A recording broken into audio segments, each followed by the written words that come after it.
Then comes the major surgery, the removal of the man and the formation of the woman. A woman born at the age of 24. A new life is begun. The body of the woman within begins to appear now. The world is shocked by a person who changed his sex. Thus, the strange case of Glen, who was Glenda, one and the same person, not half man, half woman, but nevertheless man and woman in the same body. He dares to enter the street dressed in the clothes he so much desires to wear. Glen is engaged to be married to Barbara. Glen's problem is a deep one, but he must tell her soon. She's begun to notice things. Soon she will realize. He learned that foreign doctors were doing marvelous work with a sex change. Man to woman, woman to man. Say, did you read about the guy that had his sex changed to a girl? Says he was perfectly normal, too. How can a guy be normal and go and do a thing like that to himself? What about their children, Doctor? Would their children become the same way their father is? Glenda has made the decision. If the newspapers had not gotten hold of the story, it would have gone untold, unnoticed as so many others in medical history. Why is the modern world shocked by this headline? Why? Do you realize what would happen if every man in the country that wanted to wear women's clothes or felt like a woman went to their doctors and wanted a sex change? Glen and all the hundreds of thousands of other Glens across the nation face quite a problem.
Man's constant groping of things unknown,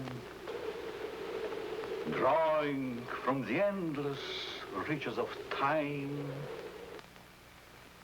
brings to light many startling things.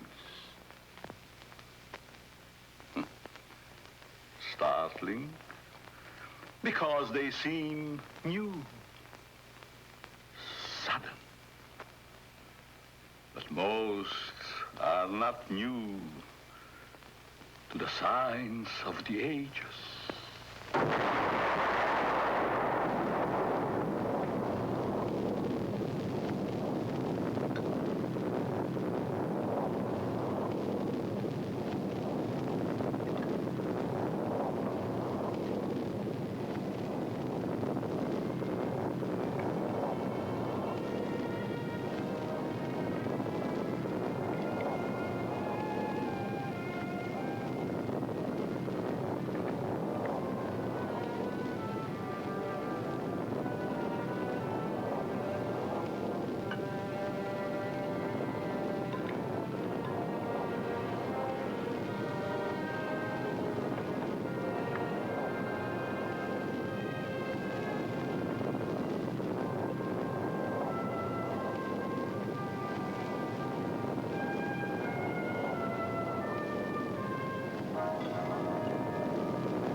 all with their own thoughts, their own ideas, all with their own personalities. One is wrong because he does right. And one is right because he does wrong. Pull the string. Dance to that. Which one is created for?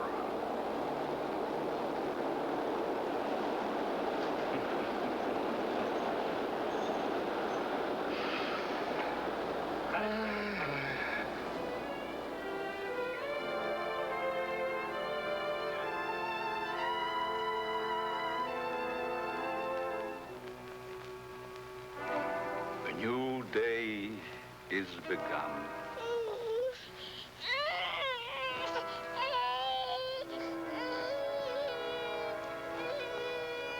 A new life is begun.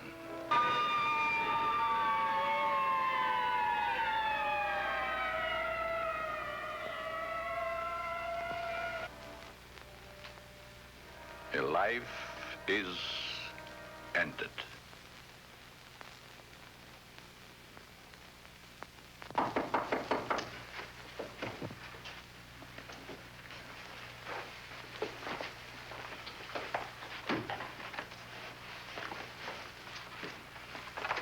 Let me see that note.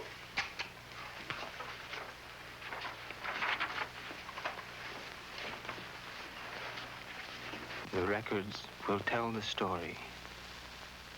I was put in jail recently. Why? Because I, a man, was caught on the street wearing women's clothing. This was my 4th arrest for the same act. In life, I must continue wearing them. Therefore, it would only be a matter of time until my next arrest. This is the only way. Let my body rest in death forever in the things I cannot wear in life.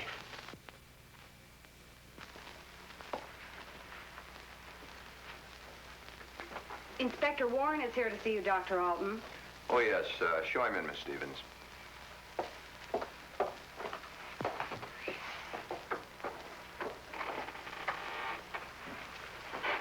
Inspector? Doctor? Sit down.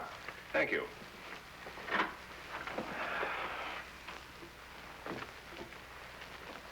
You're a very busy man, Dr. Alton, I know. I appreciate this time you're giving me. Business or pleasure, Inspector? In a way, business. From policeman to inspector. 20 years of it. I guess I've seen everything there is for a policeman to see. Yet I wonder if we ever stop learning. Learning about which we see. Trying to learn more about an ounce of prevention. I'm a man who thrives on learning. We only have one life to live. If we throw that one away, what is there left? Doctor, I'm hoping to learn something from you. And with that knowledge, maybe save some human from a fate which I just witnessed a few days ago. A 4-time loser. This type of case comes to me as well as yourself, many times during the course of 1 month. The suicide? The suicide. Most of us have our idiosyncrasies. This fellow's was quite pronounced. Yes, but I wonder if it rated the death warrant it received. I don't think so. Well, that's why I'm here today, Doctor. What do we do about it? I've always heard you to be a hard-hearted policeman, Inspector. Isn't that what's thought of most policemen? The laws are written. The policeman is hired to see that those laws are enforced. We have a job to do.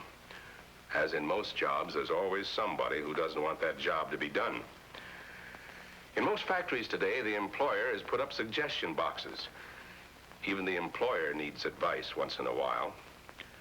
I think in the case that we're referring to, I need advice. Maybe it shouldn't have happened as it did, but it did. Perhaps the next time we can prevent it. Let's get our story straight. You're referring to the suicide of the transvestite? If that's the word you men of medical science use for a man who wears woman's clothing, yes.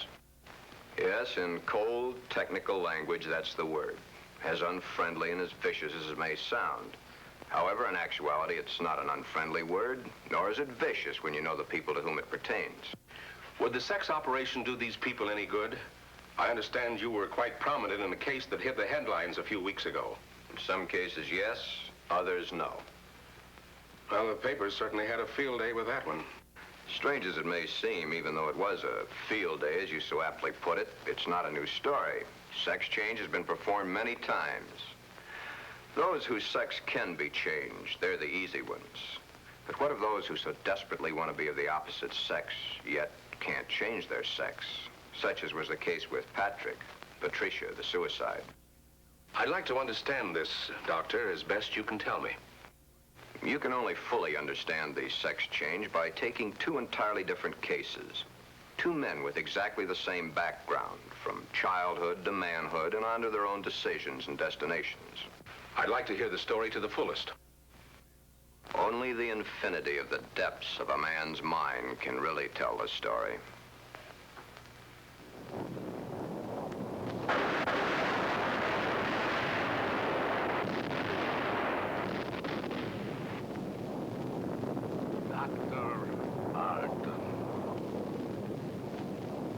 A young man, though he is, speaks the words of the All-Wise. No one can really tell the story. Mistakes are made. But there is no mistaking the thoughts in a man's mind. The story is begun.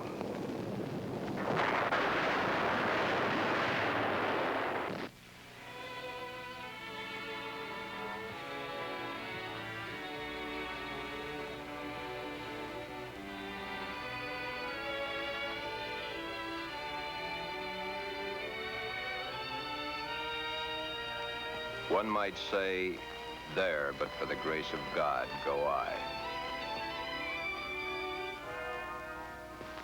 Why is the modern world shocked by this headline? Why?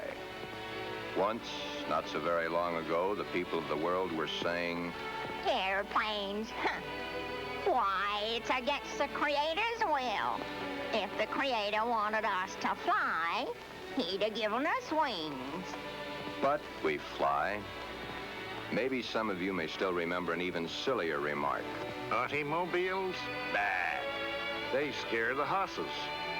If the Creator had meant for us to roll around the countryside, we'd have been born with wheels. Silly? Certainly.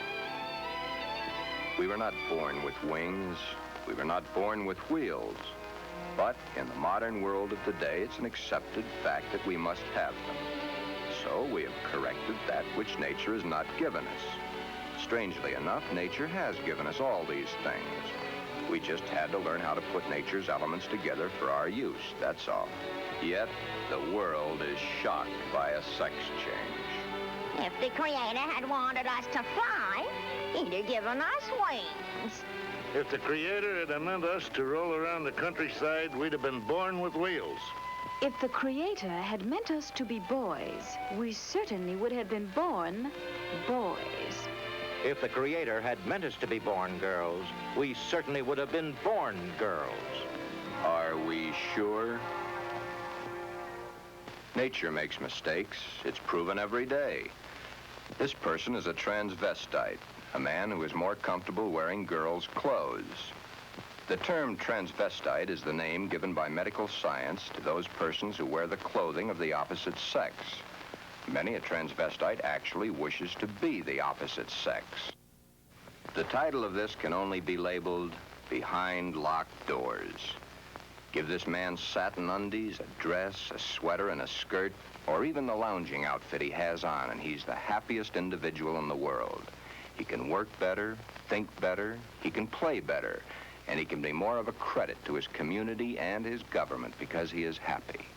These things are his comfort. But why the wig and makeup? He dares to enter the street dressed in the clothes he so much desires to wear, but only if he really appears female. The long hair, the makeup, the clothing, the actual contours of a girl. Most transvestites do not want to change their life, their bodies. Many of them simply want to change the clothing they wear to that is worn by the opposite sex. Glen is engaged to be married to Barbara, a lovely, intelligent girl. Those fingernails have got to go. You know, I didn't realize they're as long as they are. My goodness, they're almost as long as mine. Maybe even prettier. We'll have to paint them sometime just for the fun of it. We'll trim them. That's for sure. You know, honey, you've invited me to dinner so many times in the last couple of months. It's almost like we're married already. I wish we were, darling. It's been a long year. For both of us. But now, my studies are through, college is concluded, and I'm free at last. Free? For the time being. Huh? Oh. How about joining me for an after-dinner drink? The living room? Mm-hmm.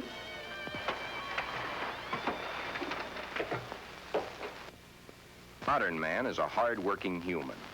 Throughout the day, his mind and his muscles are busy at building the modern world and its business administration. His clothing is rough, coarse, starched, according to the specifications of his accepted job. At home, what does modern man have to look forward to for his body comfort? The things provided for his home, a wool or flannel robe, his feet encased in the same thick, tight-fitting leather that his shoes are made of. These are the things provided for his home comfort. It doesn't look so comfortable, does it? And get the hat. Better still, get the receding hairline. Men's hats are so tight they cut off the blood flow to the head, thus cutting off the growth of hair. 7 out of 10 men wear a hat, so the advertisements say. 7 out of 10 men are bald. But what about the ladies? Yes, modern woman is a hard-working individual also, but when modern woman's day of work is done, that which is designed for her home comfort is comfort. Hats that give no obstruction to the blood flow. Hats that do not crush the hair. Interesting thought, isn't it? Just for comparison, let's go native. Back to the animal instinct. There, in the lesser civilized part of the world, it's the male who adorns himself with the fancy objects, such as paints, frills, and masks. The true instinct. The animal instinct. Bird and animal life. Is it not so that it's the male who is the fancy one?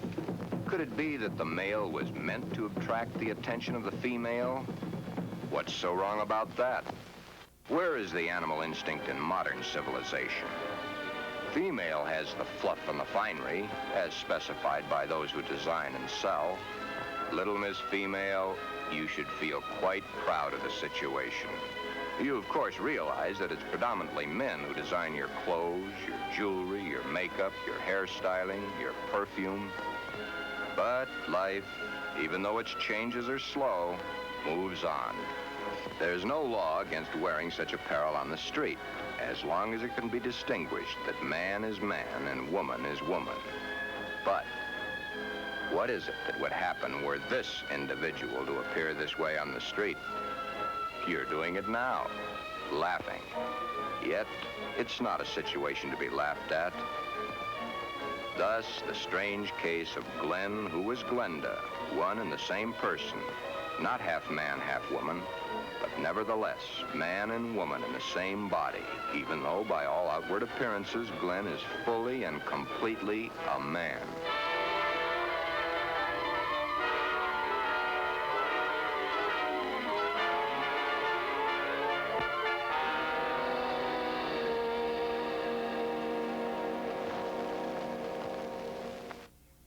Sister let me borrow her dress. You want to borrow your sister's dress? What for? I want to wear it to the Halloween party. There are names for boys who go around wearing girls' clothes. Oh, don't be silly, darling. You go ahead and wear your sister's dress, Glen. You always did look much better as a girl than you do as a man. Glen did wear the dress to the Halloween party. He even took first prize.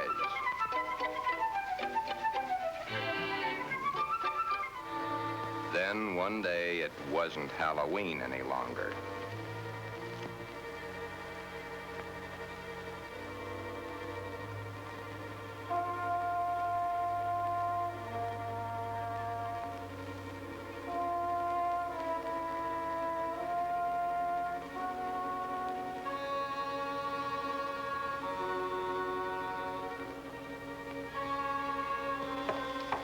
I wish I had the sight into such things to be able to advise you, Sheila. Maybe if you took the problem to a doctor. It's Glen that needs the doctor. But when things like this go wrong with someone so close and in your own family, it's so hard to believe. It's not really hard to believe. It's just hard for you to accept. Well, of course it's hard for me to accept. Suppose I were to come home with Roy or one of my other boyfriends some night and find Glen like I did last night. Yeah, that would be hard to explain. That's the understatement of the year. Just how does one go about introducing your friends to your brother when brother's wearing your best sweater and your skirt and makeup to boot?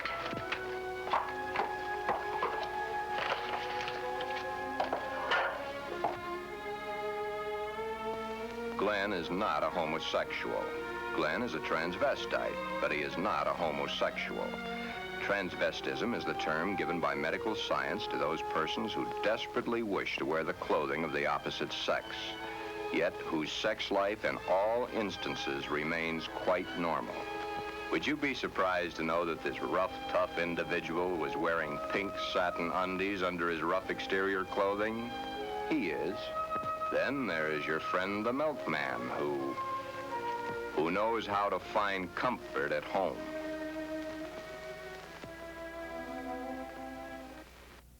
I can't stand it any longer. He wears all my clothes. Nothing is sacred to him, even my briefs. He has every one of my sweaters stretched out of shape. Of course, he has always replaced them, but then they didn't last long either. But, Your Honor, ruffles on his shirts and shorts, really. Glen and all the hundreds of thousands of other Glens across the nation face quite a problem. Glen is engaged to be married to Barbara, a lovely, intelligent girl. The problem, Glenda, Glen's other self. The girl that he himself is, his other individual personality. You look tired tonight, Glen. Yeah, I guess I am. It's been a long day. Have you seen the paper yet? No, why? It's headlines. A man had his sex changed to a woman. Isn't that a strange case? I wonder how some people's mind works. Well, some people aren't happy the way they are. I suppose so, but to change one's sex, that's a pretty drastic step to take. If it's the only way, I'm for it. I wonder what I would do in a case like that, if I were in the mental turmoil that person went through. Or if I suddenly realized that something was mentally wrong with you. Ooh, it's hard to visualize. Here we are, two perfectly normal people, got to be married and lead a normal life together. And there's this poor fellow who never could have been happy if it wasn't for modern medical science. Our fourth term in psychology explains a lot of the facts, but I'm afraid the end of study is only the beginning of reality. Glen's problem is a deep one, but he must tell her soon. She's begun to notice things. His nails, his eyes when he looks into a lady's store window, So many of the little things that are hard to hide. Soon she will realize. Then there was the time Barbara was wearing the sweater Glen had always wanted to feel on his own body. It was becoming an obsession to him. He must have it. What's the matter, Glen, darling? I guess I was daydreaming. Something seems to be troubling you. Why don't you tell me? It's nothing. Once, long ago, just after we started going steady together, we promised we'd never lie to each other. Are we gonna start now, just because we're engaged to be married? It's just that... Oh, Barbara, it's nothing. That little sleep won't cure. It's been an awful long day. It's more than that. Come on, tell me, darling. Who knows? Maybe I can help. That's just it. You could. Then something is troubling you. Yes. Do I have a right to know? You have a right to know. But let's just say for the moment that I'm afraid to tell you. I'm afraid I'd lose you. Nothing could be as bad as all that. I love you, and you love me. And nothing in the world can change that. I hope not. I really hope not. Glen, is it another woman?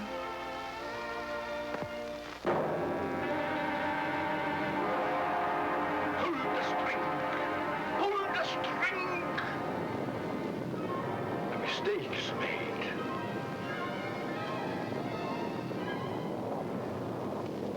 A story must be told. Always the same. He's not had the nerve to tell her. But he must soon come to some conclusion or forget the marriage. Should he tell Barbara of his Glenda now, before the wedding, or hit her between the eyes with it after, when it might be too late for either of them? The world is a strange place to live in. All those cars, all going someplace, all carrying humans which are carrying out their lives. The world is shocked by a person who changed his sex. Glenda is shocked also, but by another reason. Someone like her had the nerve to do something factual about their situation. There are so many problems for Glen and all the other Glens. Perhaps the fear of discovery of the underthings they wear beneath their regular outer clothing, or that which they wear during their nightly visit to Morpheus, god of sleep. Thank you very much, and I'm sure she's going to enjoy it very much. If you want to return it, be sure that you bring the sales slip. Thank you.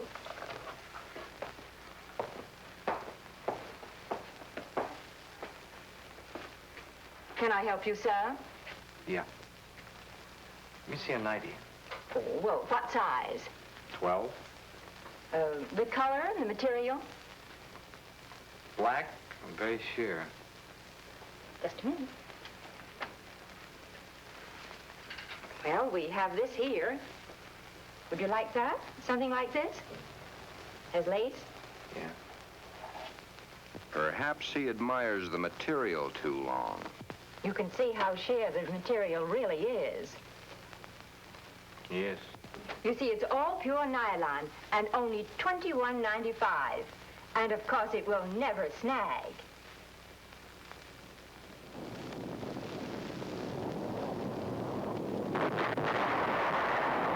But Glen and Glenda and all the Glens and Glendas have an even bigger problem.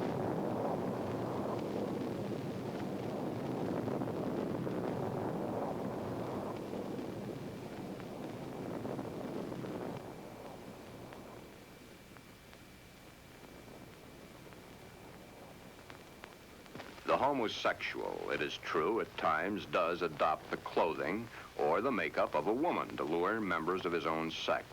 But this is not so for the transvestite. The transvestite is not interested in those of their own sex. The clothing is not worn to attract the attention of their own sex, but to eliminate themselves from being a member of that sex.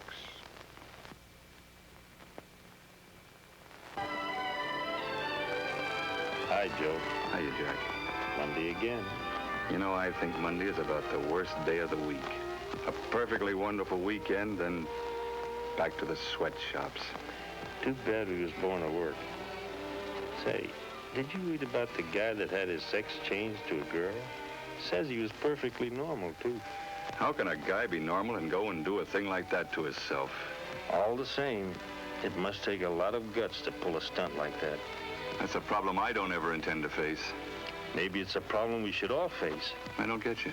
Just think of the unhappy life. The miserable time this world of ours must have given that poor guy. I still don't get you. Now, here is a guy who wanted to be a girl. Supposing there had been no way to change his sex. You sound as if you're really head up on this thing. I guess I am. Do you realize what would happen if every man in the country that wanted to wear women's clothes or felt like a woman went to their doctors and wanted a sex change? Of course. That's why I say perhaps society should be a little bit more lenient with them. Maybe society should try to understand them as human beings. Another day done. Thank goodness. See you tomorrow, Jack. Yeah. So long, Joe. Until tomorrow.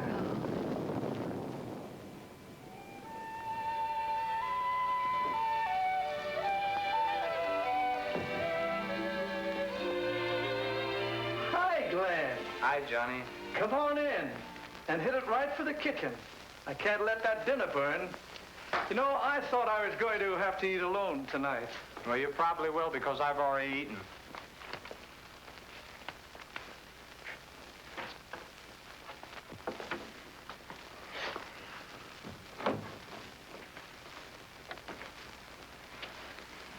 What's up? Nothing much. Say, you really look down in the dumps. I guess I got a problem. Haven't we all? I mean a real problem, one like I've never had to face before. Our whole existence is one big problem after another. I want to get married. You have a problem. When did this all come about? For nearly a year, I've been engaged to a very wonderful girl. Now the time is getting very close to the man with the book. I'm scared to death. You love her? Very much. Does she love you? Yes. There's no problem. Marry the girl. Are you forgetting about my other self? You'll have to tell her, of course. Yeah. I have to tell her. But when? Before?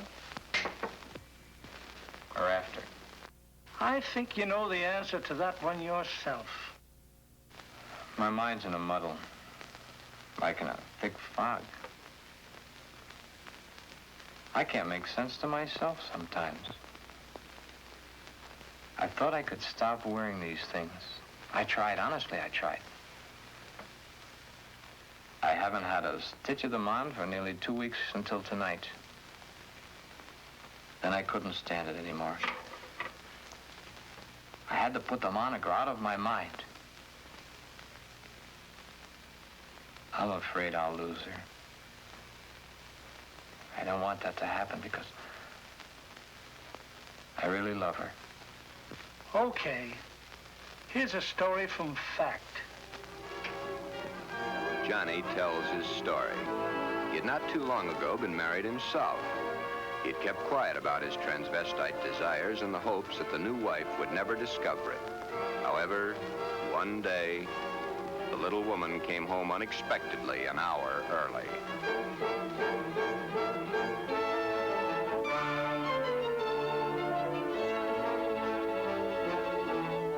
That marriage ended here. Will your problem be like mine? Most probably it will. Because the love hasn't been built up for such a thing. She, your wife, she will not have been taught enough about the problems to cope with it. Glenda must now make her decision.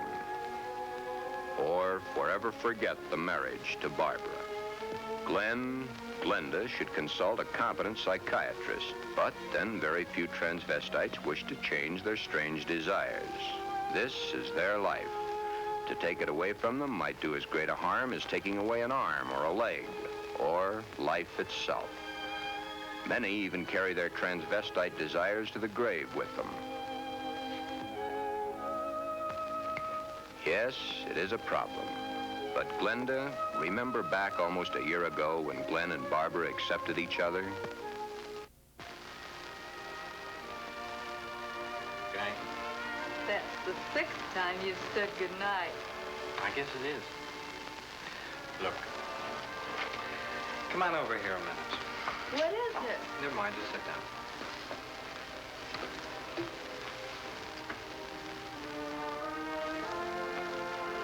Oh, I was beginning to think you'd never get around to it. Did you mean you will? What do you think?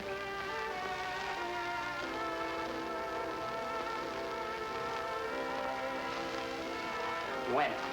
I must finish college first. It's only 7 months to go. Well, now, that's hardly long enough for you to get a trousseau together. How would you know about such things?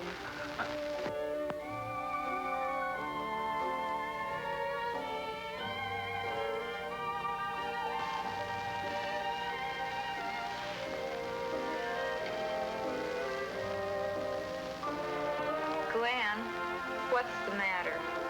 Huh? All of a sudden, you seem 1,000 miles off. Yes, I guess I was, huh? That's a mighty pretty dress you're wearing tonight. I wear my best to please you. You know, when you look at me, you just tie me in knots. I love to tie you in knots. Oh, I'll be so happy when these next few months are over. Some special reason? Of course. So you can stop kissing me goodbye at the door every night. Yes? So you can hold me close to you always. Yes? Then all you'll have to do is call and close your eyes to feel my lips on yours.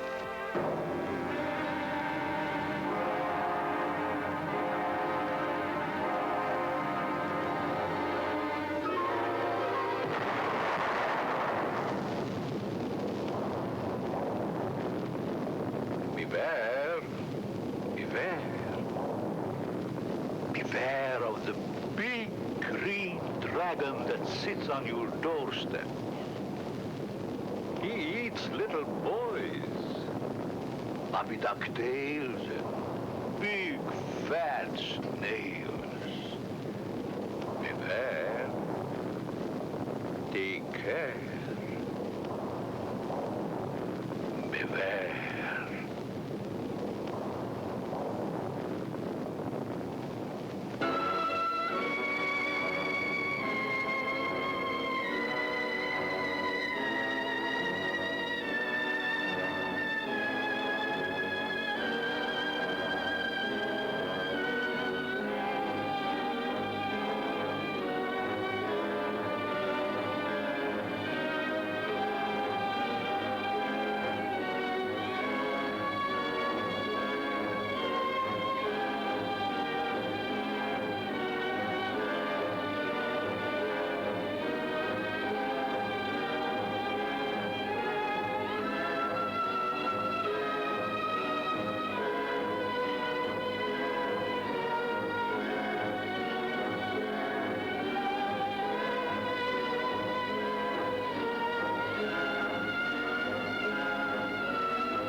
Answer me, dragon.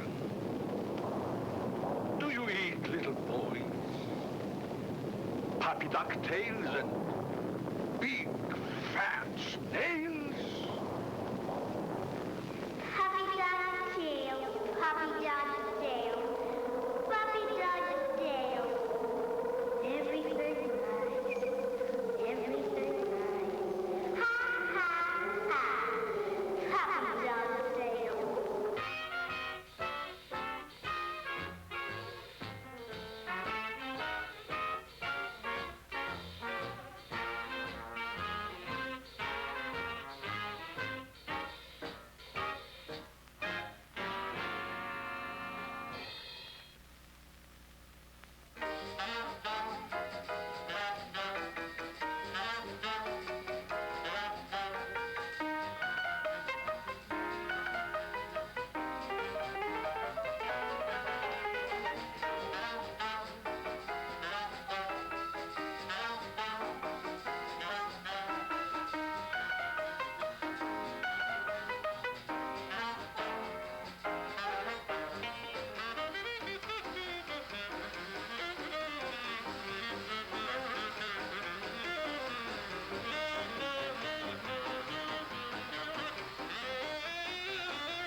beware of the big green dragon that sits on your doorstep. He eats little boys, puppy dog tails, and big fat snails. Beware, take care. Beware.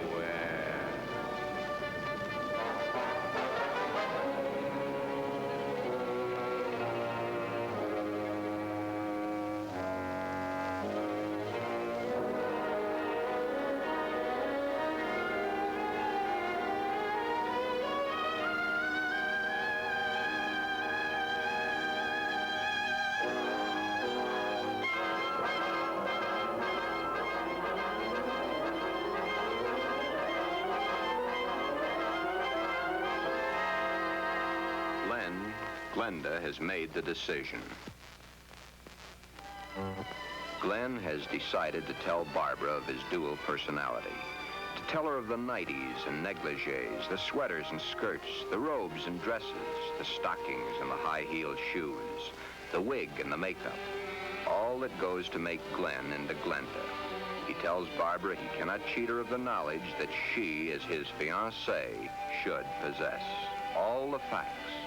He tells her softly, hurriedly at first, then slowly as he becomes more technical. His hands move to caress the smooth material of her Angora sweater, which he has so long and so desperately wanted to put on his own body. He tells of this to her, and she looks to the sweater and to his hand.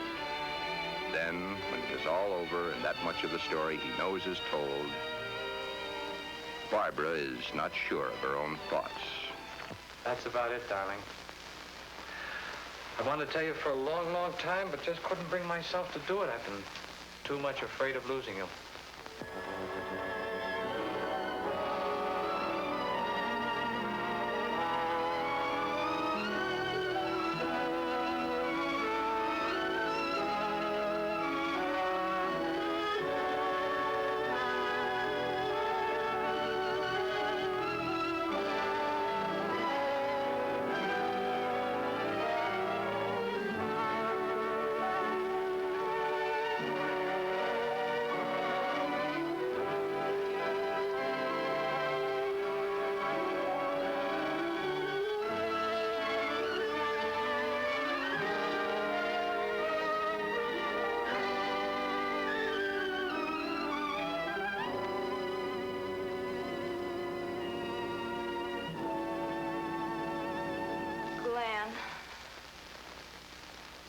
I don't fully understand this, but maybe together we can work it out.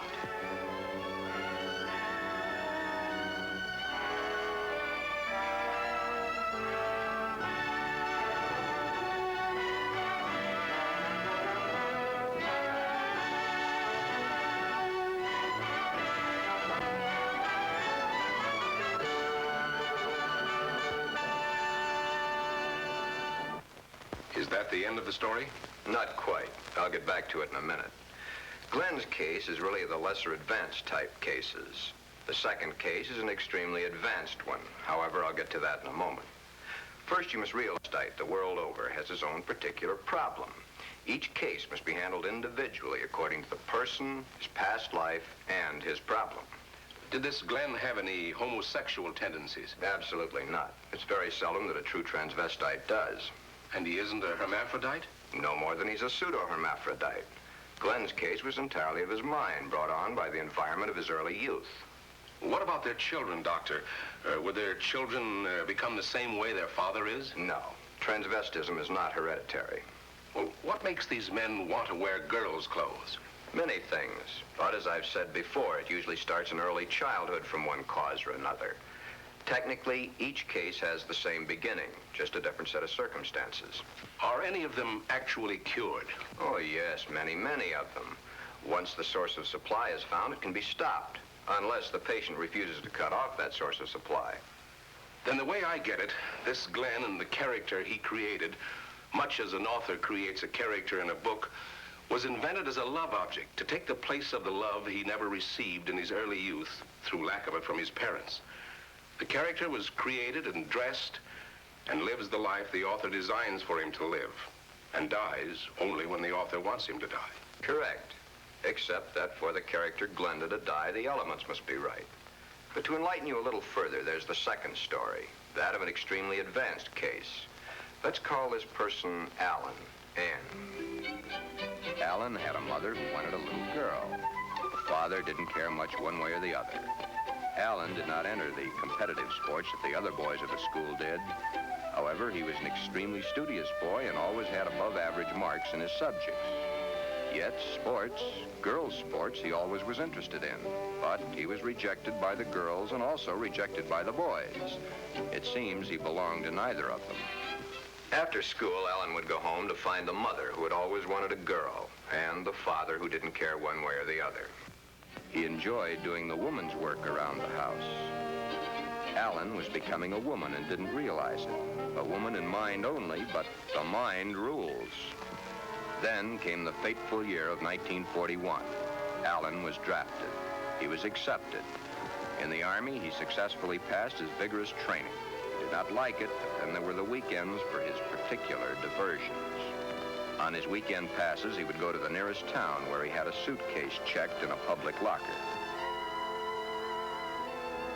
In the suitcase, he had the things he loved to wear, that which made his body appear to be what his mind believed it was. Then the day of embarkation came. But wherever Alan went, the suitcase was sure to go.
Then, as quickly as it had begun, the war was over. Alan came home. Alan had learned all the terms directed at men like himself, but no one had found out his aversion. He was honorably discharged from the service at the end of the war. He had received the Silver Star and the Bronze Star for gallantry in action. While he was in an Army hospital recuperating from a wound he had received in New Guinea, he learned a very interesting fact. He learned that foreign doctors were doing marvelous work with a sex change, man to woman, woman to man. Shortly after his separation from service, Alan came to me for advice. There followed many long sessions with my clinical reports and the reports of eminent doctors. It had been found that Alan was really a pseudo-hermaphrodite. A hermaphrodite is one who has the organs of both the male and female in plain sight. A pseudo-hermaphrodite is one who has one perfectly formed organ of either sex and one imperfectly formed one that's difficult to detect. Alan was of the latter.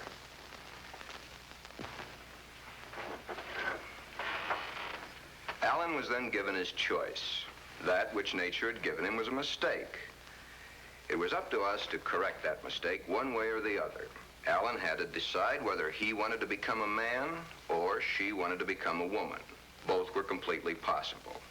Small-boned, fair of complexion, his hair thin like a woman's, his body slim, hips slightly girlish. It was easy to see his decision, along with the fact that he had been brought up from early childhood to believe that a woman was the thing to be. Alan decided to become a woman. This, after all the help I could give him, was only the beginning.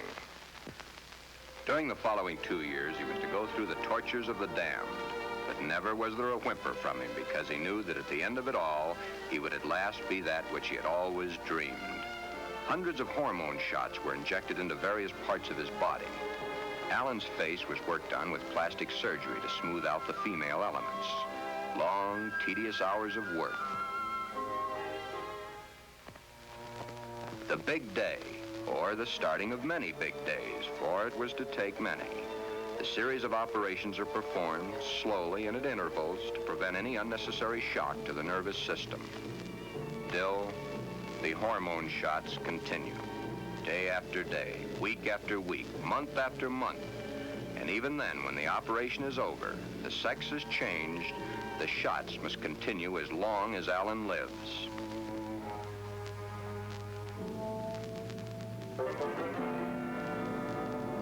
First, the breasts are brought out. The body of the woman within begins to appear now.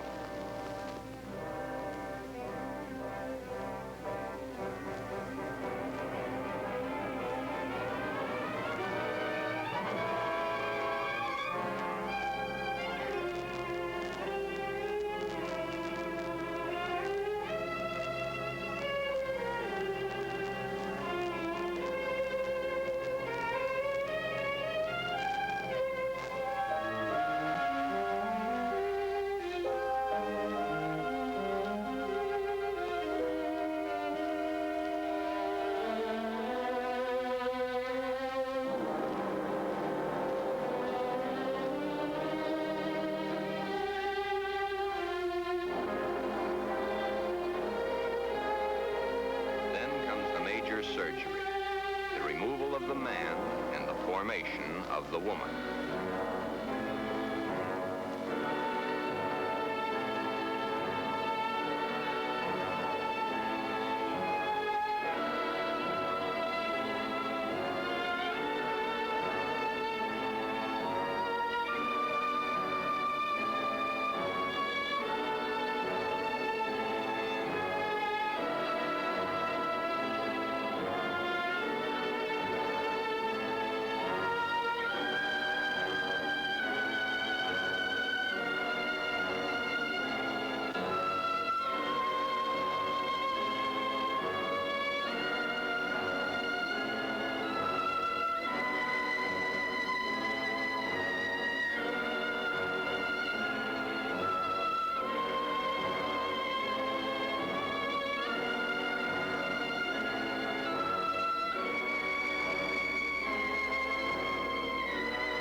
But in time, Alan is Anne, a very happy, lovely young lady that modern medicine and science has created almost as a Frankenstein monster.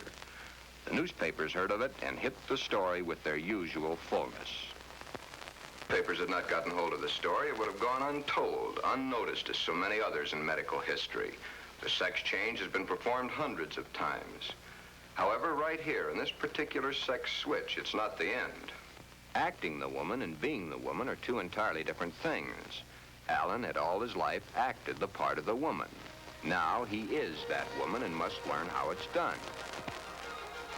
Anne must learn how to do her own hair, how to make the correct styling for her facial contours. The proper walk must be adopted. A lady is a lady, whatever the case may be. Continuing my own psychiatric treatment, it was my duty now to explain to Anne the duty of a woman in her sex life. Alan, of course, had known the man's, but he was soon to realize he knew very little about a woman's. Yet, through it all, Anne loved every minute of it. Anne was indeed meant to be a woman, and now that the sex change had been completed, Anne was a very happy woman, and a woman who was eager to learn, and now was accepted by society. A woman born at the age of 24, in a world that for 24 years she had seen as a man, but a woman who now would, and was properly instructed in how to accept, a woman's world. Thus, this case, which has a happy ending, is due entirely to the corrections made by medical science. I've had several such cases. In fact, in my 20 years of practice, I've been prominent in 7. However, my colleagues have had hundreds. Then you believe that the Glen of the first story should have the sex change? In Glen's case, no indeed. Glen would never be happy with a sex change. The Alan of your story ended happy? I'll tell it to you exactly as I told it to them. Shortly after Glen told Barbara of his love for girls' clothing, he started treatments with me. On the last treatment, both he and Barbara came to me. I told them the same story of Alan, Anne, as I've told it to you, Inspector. Anne was a pseudo-hermaphrodite. Even though one of the sexes was imperfect, she had the organs and the characteristics of both the male and female. Glen's case is an entirely different type of case. Remember I said, no matter what the case, it's a different thing. A new problem to be looked into, then solved. A new challenge to the psychoanalysis. Glen's body holds only one sex, that of the male. In all our talks, I've learned these pertinent facts. Glen's father had no love for his son. His father wanted Glen to be a football hero or a baseball player so that he could brag to his cronies down at the corner saloon as his cronies bragged to him about their own sons. Thus, the ruse of Glen's fictitious character. He invented it when he could find no love from his mother and no love from his father. His mother had hated her own father. Glen reminded her of her father. Therefore, she gave all her affection, love, and attention to her daughter. Glen then decided also to become a daughter. Glen, you can kill this fictitious character of yours anytime you wish. For your happy ending, it's the only way. Then you think I can kill this second character by transferring her qualities to Barbara? Exactly. But as the author and his character, the elements must be right. It's up to you, Barbara. You must take the place, give the love, and accept the facts that Glenda has always accepted. If you love each other as you now believe you do, well, it'll be a hard job, but you'll enjoy doing the job. Should I let him continue to wear girls' clothing? Or should I put my foot down? If you put your foot down, you'd only go behind closed doors. Love is the only answer. Glenda must be transferred to you. Supposing Glen never gets over wearing girls' clothing. Would it matter to you very much? I love Glen. I'll do everything I can to make him happy.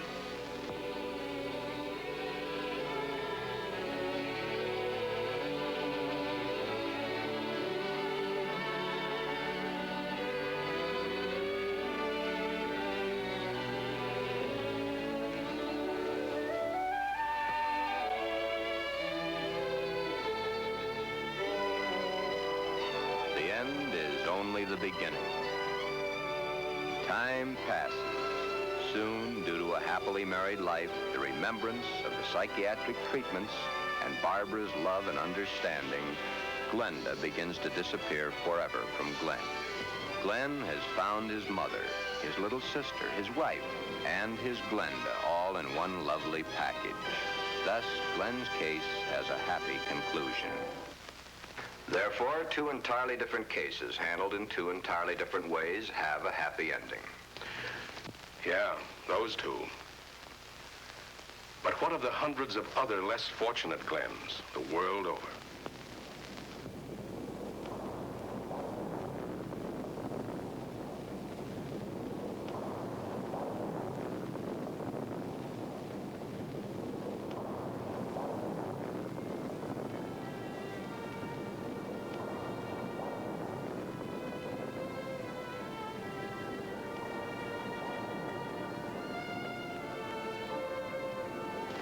Yes. But what of the others? Less fortunate Glens, the world over.